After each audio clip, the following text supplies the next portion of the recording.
ఎవరెవరు పార్టీ మారారు, ఎవరెవరు పార్టీ మారలేదు ఇది మాత్రము తేల్చదు.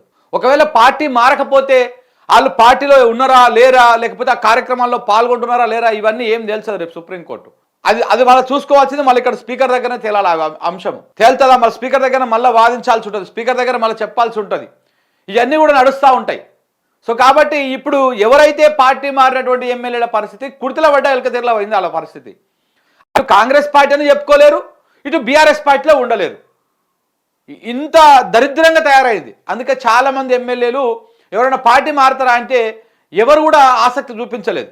బేసిక్గా ప్రభుత్వం వచ్చినాక అధికార పార్టీలోకి పోవడానికి ఎమ్మెల్యేలు ఆసక్తి చూపిస్తూ ఉంటారు.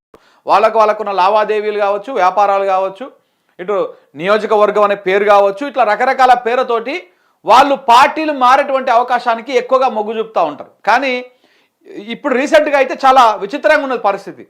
పార్టీ మారితే వాళ్ళు మేము కాంగ్రెస్ పార్టీలోనే ఉన్నాము అని చెప్పుకోలేని పరిస్థితి, మేము బీఆర్ఎస్లోనే ఉన్నామని చెప్పుకుంటున్నారు. కానీ మళ్ళీ బీఆర్ఎస్ కార్యక్రమాలకు రారు, బీఆర్ఎస్ ఎల్పీ మీటింగ్లు పెడితే రారు. సో కాబట్టి ఇట్లా ఈ రకంగా వ్యవహారం నడుస్తుంది. రేపు ఏప్రిల్ 27 తారీఖు నాడు భారీ బహిరంగ సభ పెడతా ఉన్నాడు కేసీఆర్.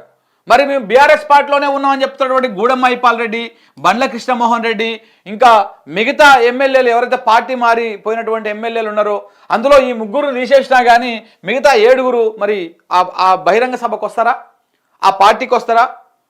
మొన్న కేసీఆర్ బీఆర్ఎస్ ఎల్పీ మీటింగ్ పెట్టిండు, కార్యవర్గ సమావేశం పెట్టిండు, దేనికి రాలే కదా వీళ్ళు.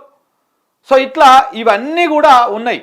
కాబట్టి వీళ్ళు మేము బీఆర్ఎస్ పార్టీలోనే ఉన్నాము అని చెప్పేసి అఫిడవిట్ దాఖలు చేసినా 100% వీళ్ళ మీద కూడా వేటు పడేటువంటి అవకాశం కనపడతా ఉంది. ఒకవేళ స్పీకర్ ఏమన్నా తాత్సారం చేసి ల్యాగ్ చేసుకుంటూ పోతే చెప్పలేం, కానీ 100% వీళ్ళ మీద వేటు పడుతుంది. రేపు సుప్రీంకోర్టులో భయం మొదలైంది వీళ్ళకి. ఫస్ట్ ఆఫ్ ఆల్ ఈ పార్టీ మారినటువంటి 10 మంది ఎమ్మెల్యేలకు భయం మొదలైంది ఫస్ట్.